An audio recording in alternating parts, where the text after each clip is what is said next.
So I've gotten to round 100 on every Black Ops 3 and Black Ops 2 map, and now it's time for Black Ops 1, by far the hardest game of the three. One clarification is, it is impossible to get to round 100 on Call of the Dead solo, so instead I got to a high round and then played on round 100 on the remaster version. I still, however, got round 100 on Kino, 5, Ascension, Shang, and Moon. Every map took me at least 10 hours to complete, and that's not counting the attempts that I failed. And so I think you guys will hopefully enjoy this, as most likely every one of us played this when we were a kid and were scared to hell. I could barely get past round 5, so to get round 100, I don't know if my former self would see me as an absolute loser, or this is kind of sick. But the fact that Black Ops 1 is so fun till this day really shows how great of a game it was, specifically dealing with the zombies. 6 maps of timeless enjoyment.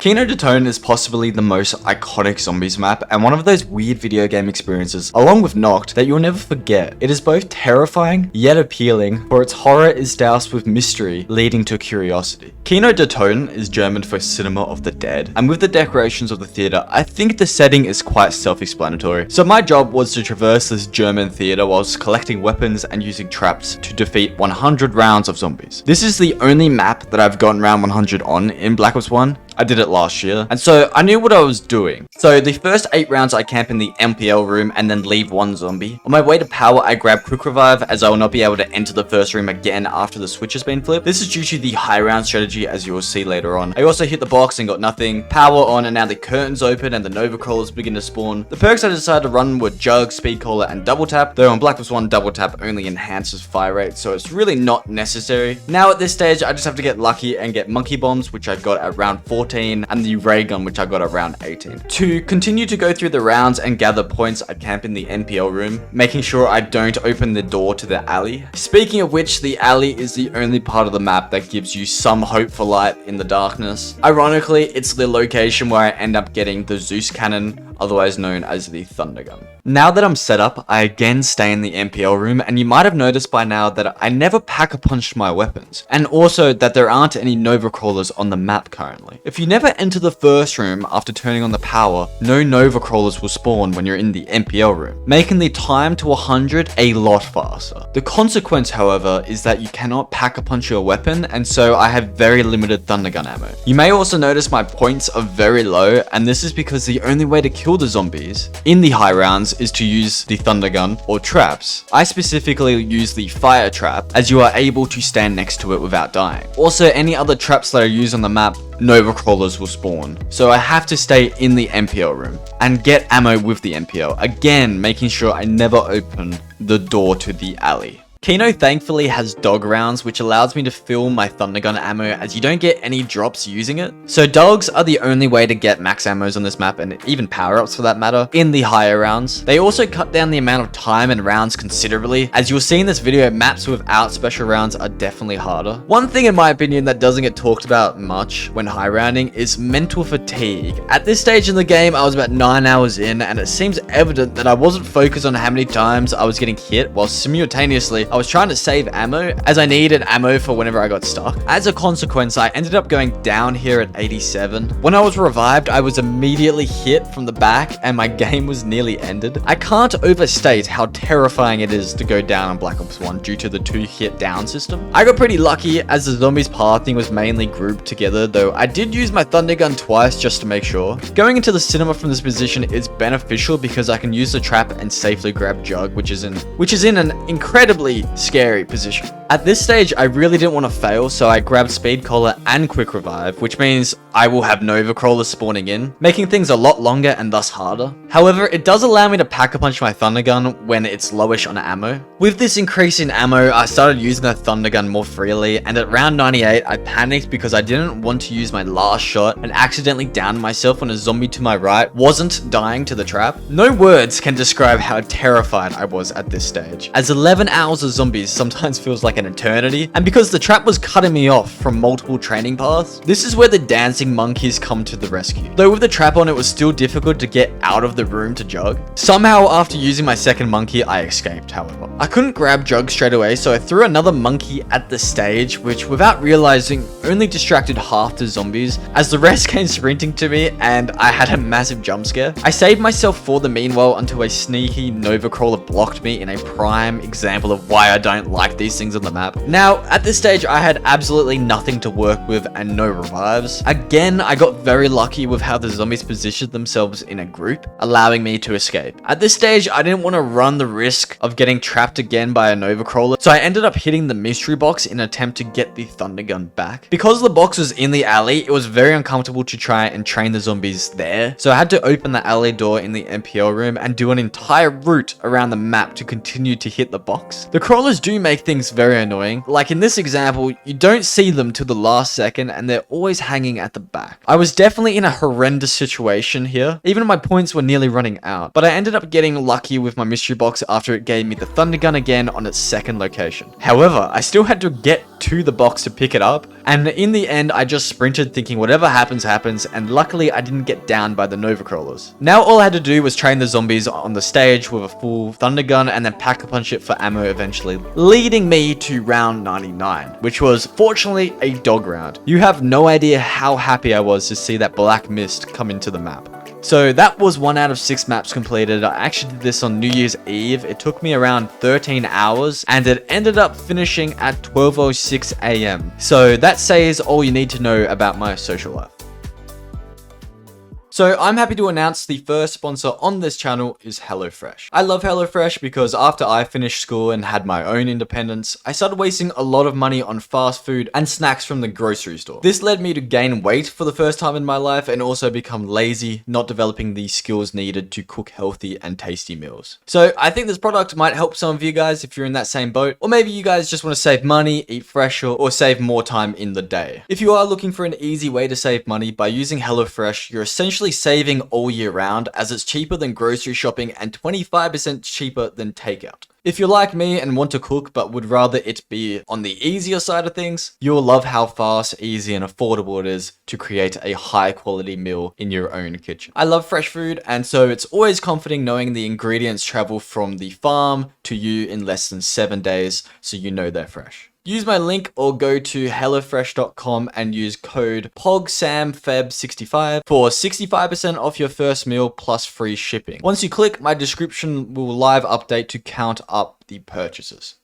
Going into this video, not once had I played 5, but I'd heard a lot about it, some good and some bad. However, for some reason, the cutscene is somehow ingrained in my memory, so maybe I did play it 11 years ago and just forgot. The map takes place in the Pentagon, the headquarters building of the United States Department of Defense, where President John F. Kennedy, Richard Nixon, Fidel Castro, and Defense Minister Robert McNamara were in a meeting discussing the aftermath of the Cuban Missile Crisis, when the outbreak of zombies, which currently exists in this universe, broke into the Pentagon. Nixon was evidently scared, but Kennedy seemed as if this was expected, as after World War II, Group 935 was captured and running experiments in the Pentagon. So, of course, it was my job on this map to use all of the weapons and the traps in the Pentagon and beat 100 rounds of zombies. The main thing I heard about this map is it's really hard, and I can agree that it's quite a tight map, but I also think there is a lot of ways around this problem. Seeing I'd literally never played this map before, I adopted the early round strategy from Jermaine, so shout out to him because I personally didn't think 5 was that difficult and probably the most fun map thanks to his video, though in saying that Black Ops 1 is filled with quality maps all around, so it's pretty close. First I camp in the spawn room until round 5, then take the elevator down to the war room and pick up the MP5. I then spend a round in this room and once finished take the big elevator down to the secret laboratories. Here I grab the Bowie knife and the trap part. I can also turn on the power, in which, as you can see, opens the doors to the teleporters. I make my way back to the war room and grab Jug and spend some rounds knifing here. The Pentagon Thief spawns in at round 8, so I run at him as he spawns, and this makes it so he walks after we teleport, so I can easily take him out with the Bowie knife. I got Speed Collar and also Mule Kick, a perk that I don't buy 98% of the time I play zombies. One really important mechanic of this map is you can break these windows and also jump through them for shortcuts. At round 16 I got the ray gun, and the next round I pack-a-punched it, but unfortunately at round 19 I didn't get the crossbow and it ended up going down around and restarting. Basically, my whole point here is this map is easy as long as you don't get bad RNG, which makes the map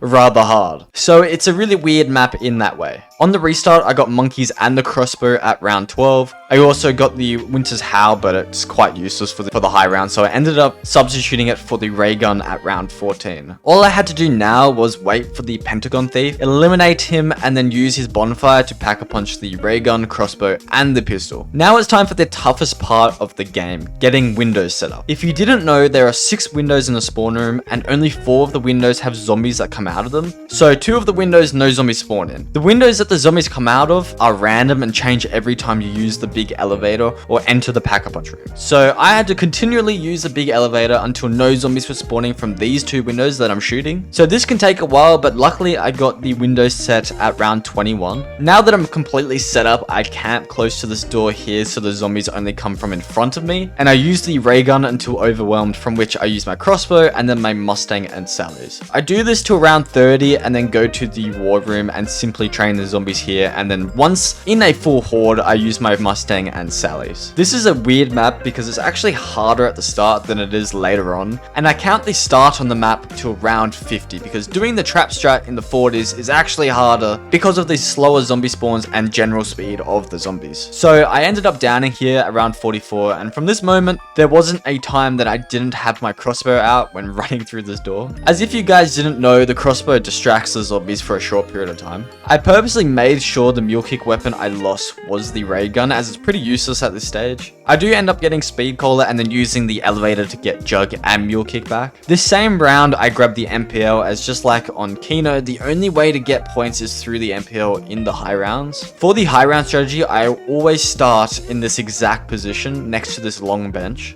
Do some 360s to see where the zombies are, and when they get close, I make my way slowly zigzagging towards this door. Like I said before, no zombies will spawn from the window in front and to my right, and so you can see why I did that. I do then try and stop at the door to group the zombies, and then I drag myself slowly along this wall to make sure again the zombies are behind me and not gonna be on the other side of the trap. I then pull the trap and then repeat. This time I have to jump through the trap, so it's important all the zombies are behind me. I then regroup myself to do the same thing again, but this time the trap will run out, and so I have to make my way to the other trap to use it to eliminate the horde, and then repeat the same thing, having to jump through it this time. And now I'm back to the start of the strategy, and I use the first trap again. And you'll see here things go a little wrong, and I ended up getting a red screen, and I'm not gonna lie, this was kind of clutch. However, because the rounds take so long, it's important to monitor your crossbow ammo, so thank God for the Pentagon Thief, as it's a free max ammo. Speaking of which, he spawned in on round 99, and how I eliminated him was by spamming my Mustang and Sallies, and boom, round 105. Honestly, one of my favorite round 100s I've ever done. There is something so satisfying about this map, and I'm glad that I got to experience it for my first time. This map did take me several days to complete, but once I got past round 50, I beat it first time. So basically, it took me several days just to get one game where I was set up. Like I said, the only difficult part of this map is getting good luck. Ascension is known for being one of the easiest maps in Zombies history. But after all, this is still Black Ops 1, and I hear so many people say it's too easy and that's why they don't go for high rounds, because they find it boring. Now, I can understand why you might call it boring, though I am not of that opinion, but I really doubt these players know how difficult it actually is. Yes, it is the easiest Zombies map on Black Ops 1, and I did beat it on my first try, but that's because I do a lot of research going into these maps, looking at all of the best players and strategies, and I did play it a lot in Chronicles also. What people don't seem to understand is, for beginners, you're looking at 10 plus hours of zombies on a map that you have to trade the Thunder Gun 7 plus times on, depending on max ammo luck. Compared to any Cold War map or the Chronicles version, it really isn't as easy as people express, and with the right knowledge, it's actually a really fun map, especially when dealing with the high rounds. That's my opinion though, and it's been annoying me slightly how casuals belittle high rounding, as it's far harder than perceived by the community. I can't fathom getting to round 200 plus on these early Zombies games, as the skill needed is ridiculous, as Zombies players are essentially speedrunning for high rounds. Now, I do understand that with these newer games, it's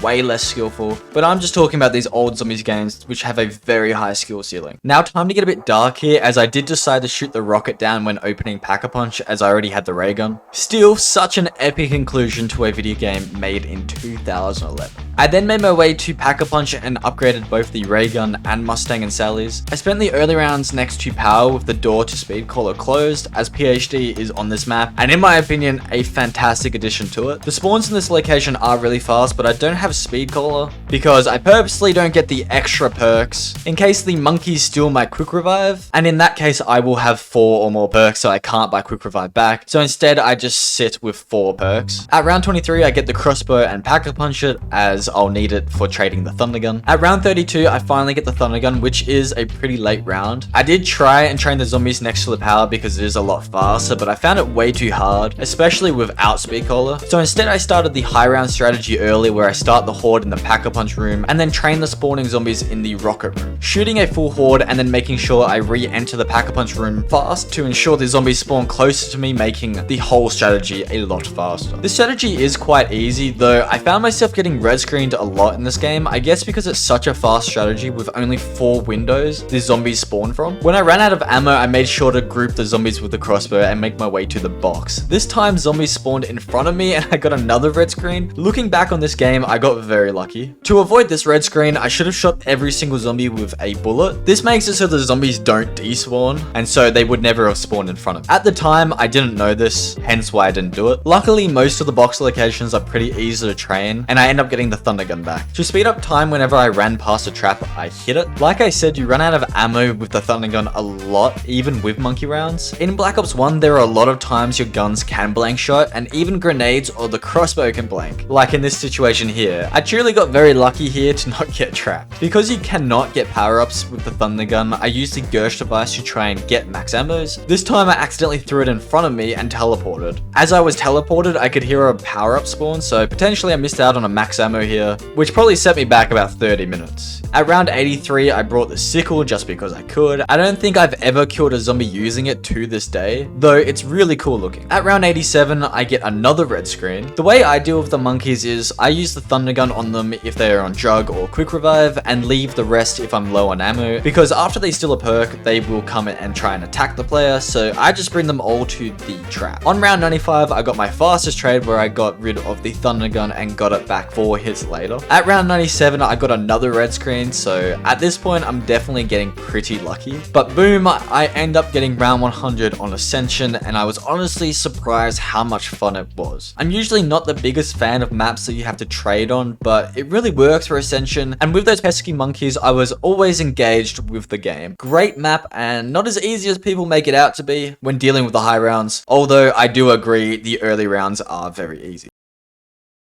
Call of the Dead starts with 4 actors: Danny Trejo, Sarah Michelle Gellar, Robert Englund, and Michael Rooker, being directed by George Romero for a World War II film in Siberia, purposely in this location because George read some old German documents, sparking his curiosity. Michael Rooker makes a mistake in the scene by missing the obviously fake zombie. George calls cut and proceeds to show him how it's done. Then Trejo does, and then finally Gellar comes in with a lovely kick. At this stage, a zombie appears and George tells it to go back to hair and makeup, ironically claiming he doesn't look dead enough. The zombie is of course real and picks up George, turning him into a zombified version of himself. And so just like on 5, we play as 4 unique characters. Like I said in the intro, it is impossible to get to round 100 solo because there's no traps or infinite damage wonder weapons. So instead I just decided to get a decently high round. You can actually get round 100 co-op, and I apologize I didn't do that. I'm pretty sure it takes about 25 to 30 hours of gameplay, and I'd also need to find a duo. I just wish that it was possible just to get round 100 on Call of Dead. It really sucks. This was my first time ever playing the map, and I'm not gonna lie, at first I wasn't a fan, probably because it's so different to every zombies map I've ever played. Though it's grown on me, especially as I got better at it, and so it's not my favorite map, but I still appreciate it for what it is and enjoyed playing it. This was the first map on Black Ops 1 that I did somewhat of an Easter egg outside of getting Pack-a-Punch on. To complete the Easter egg, I did have to get the VR11 out of the mystery box, so whilst I was hitting the box,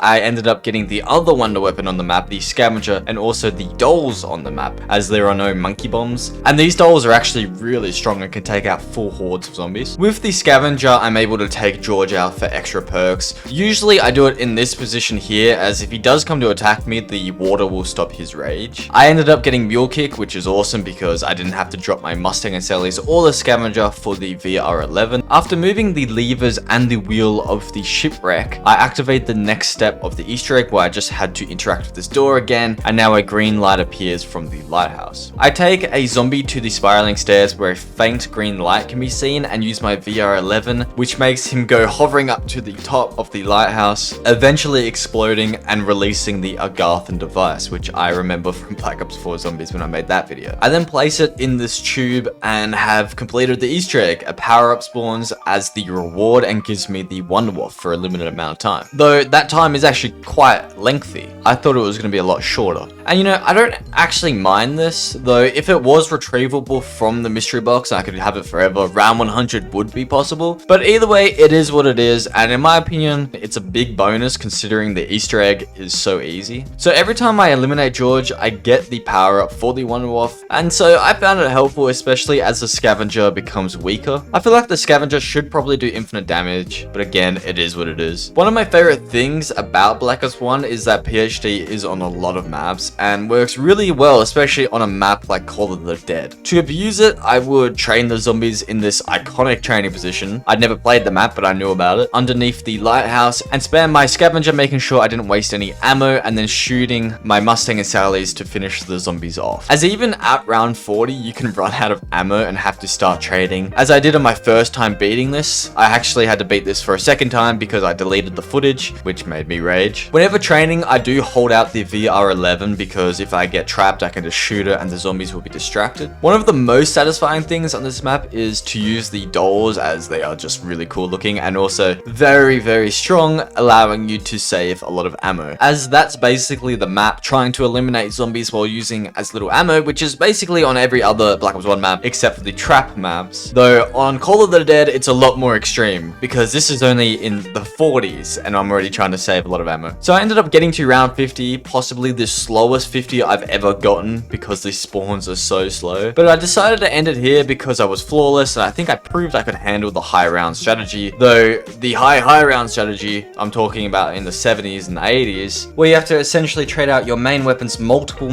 times around, killing the zombies at possibly the slowest pace on any zombies map ever. And so that strategy sounds painful and very hard. So I was happy with 50. Also, the world record is only 92, so 50 in comparison is more than half when you consider I got to round 100 on a map like Moon and the world record's like 230 plus. And so because I only got round 50, I felt kind of bad, so I was like, maybe I should play the remastered version as it came out when I was making this video. It's a perfect time to exploit its release by starting on round 100 and trying to get to round 101. Honestly, this challenge ended up being way harder than getting just round 50 on the Black Ops 1 version, as the water slows you down so much more on this map, and also George is way faster and stronger. Obviously, this was necessary to balance the map due to ammo mods existing and the scavenger now doing infinite damage, which are awesome additions. But as a consequence, I ended up failing like 30 plus times, and I'm honestly not happy with how it came out in the recording. Nothing against the map, the remaster is amazing. It's just the way I had to do the challenge ended up being very limiting because it's such a difficult challenge to do to start around 100 on this map, as the zombies spawn in before the first 60 seconds is up when the zombies shouldn't be spawning. So in the end, I just ended up beating the map with the AK-74 you pack-a-punched with turned on it, as it was hard in general just to pack-a-punch weapons on this map. As like I said, the water slows you down so much, and the pack-a-punch positions are all in water, and the boxes are all in very tight locations. So it was really hard to hit the box. So that's how I ended up beating it. I did hop into another game, however, to try and beat it again, this time in a cooler way by using the scavenger that does infinite damage. But I failed pretty much straight away because George is really strong. It is absolutely awesome though that this version was made, and I will definitely play some more of it once I finish this video for some fun. But yeah, that's Call of the Dead, guys. It really does suck that you can't get to round 100 on it solo, but hopefully you guys did enjoy a segment in this video.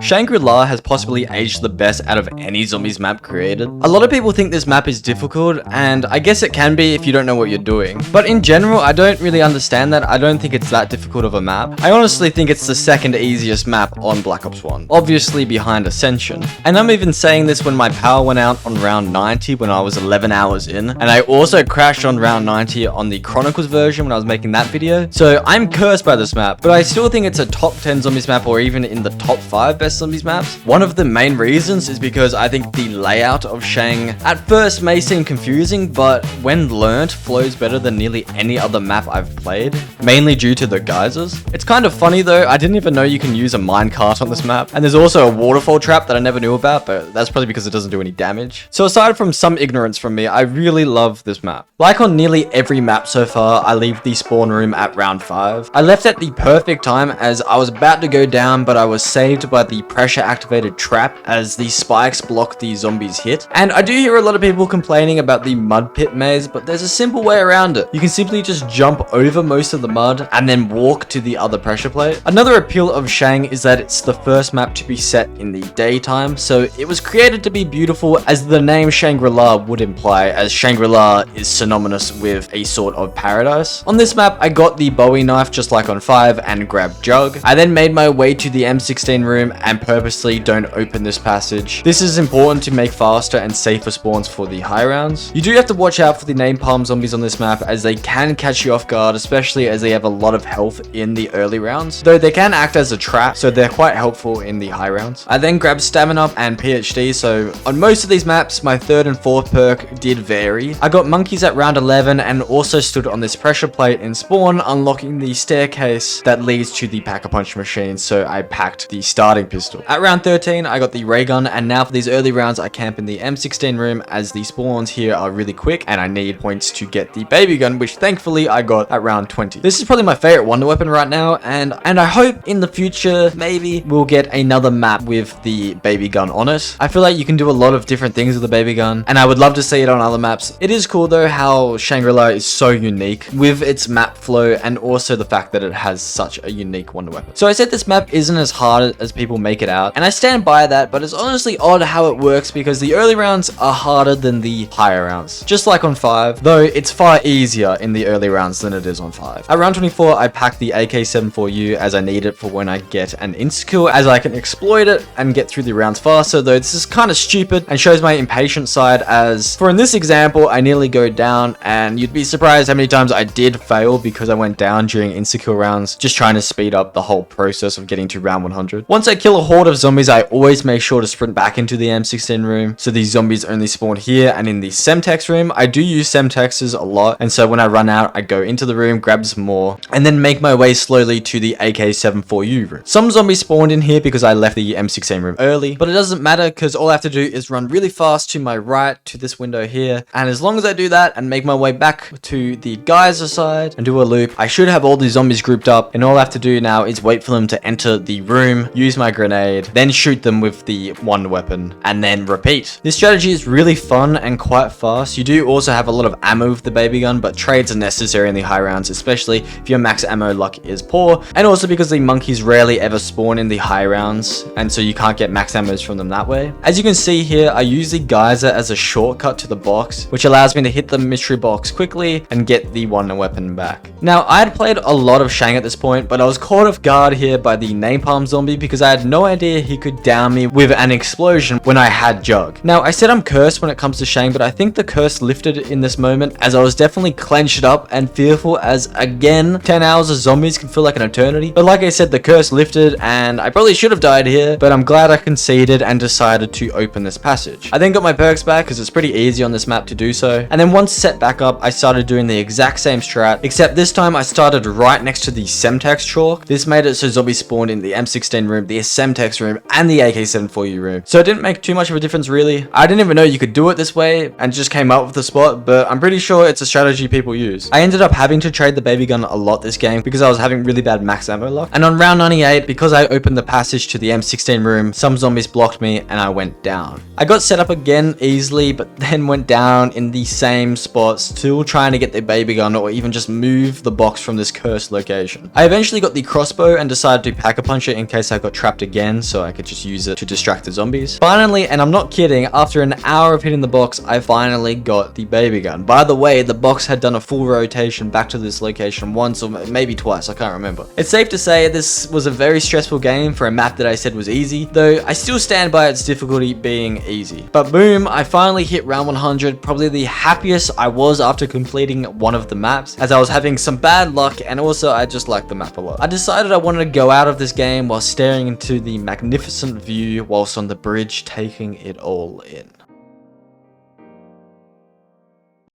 Moon ended up being the hardest map by far to get to round 100, and at times I felt like I was never going to beat it. That was until I asked MC Zombie Slayer for some help, and he gave me some great tips. The biggest one being, if you shoot the zombies, they don't despawn. This may seem insignificant, but trust me, it's the difference between taking one more day to complete compared to a whole week longer for me to complete. At the time, I was going insane playing this map, but looking back, it is definitely the most skillful and engaging map, and I really enjoyed it, which makes 6 out of 6 maps enjoyable when getting high rounds, so it's safe to say I love this game. So obviously you do start on Earth, and I just made sure I spawned with Jug, otherwise I would have restarted. Possibly the most annoying thing about this map, it's 50-50 between whether or not you get Jug or Speed Cola on Earth. I know some people are absolute freaks when it comes to No Man's Land, but as you have probably noticed, I didn't play much of the Black Ops 1 DLCs when I was younger, and if I did, I was terrible. So my main goal was just to get Jug and a little extra points for when I teleport to the moon. I put on the PES mask, as you cannot breathe until you turn on the power in the space station, and make my way past the switch so I'm able to get the Bowie knife because of the low gravity. I then turn on the power, restoring the inside areas of the station to normal. This is where the first bit of RNG comes in, as I camp in tunnel 6 because I want the excavator to trap the astronaut in this tunnel. Luckily, this does occur at round 7, which is very lucky, and so I leave one zombie and train the astronaut in this position here, close to the MPL door, though I never open it. And then when the announcement is made that the excavator will damage the tunnel in 30 seconds, I make my way out of the room quickly, and so as a result, the astronaut gets trapped in tunnel 6 for the rest of the game, and I don't have to worry about him again, which is awesome. I then grab Double Tap, PhD, and Speed Cola. The coolest thing about this map is definitely the hacker, and if it didn't exist, this map would definitely be very hard. I do pack a punch to the M16 and get the Mustang and Sally's, and then camp in tunnel 11 to get my points up and get through the rounds quicker. Once I reached the end of round 22, I had 80,000 points, and so now it's time to get rid of Double Tap and PhD and instead get Stamina up and Quick Revive. I get the Gersh device, and in the process of getting the wave gun, I hack these 3 mystery box locations, which locks the box that I didn't hack. So just like Unburied, you can actually lock the box on this map, but it's temporary. It only lasts about 2 to 3 rounds, and I do it in the starting room, as you'll see why later on in the video. I do get the wave gun here, and now I just spend the entire rest of the game in this first room. Because the high round strategy is in this room, I can easily hack the excavators. All I do is eliminate one full horde of zombies, and I have plenty of time just to hack it. For the high round strategy, I start next to Quick Revive and then slowly make my way to the M14 door. I stole the zombies a bit here and then shoot them, though this will not be a full horde of zombies, so I have to eliminate the rest of them with the dual wield version of the weapon. It is very important that I don't miss my shots here, as it will greatly affect the speed and also the ammo that I have. One thing that continually screwed me over on this map was the blank shots. As you can see, it actually led me to go down. Thankfully, it is very easy to train the zombies in this first room, and so I recover and make my way to Earth, but I got bloody Speed Cola instead of Jug, which means I have to finish the round without Jug, as you can't get back to Earth on the same round. Luckily, at this point, I'd played a lot of Moon, and I was able to get through the round without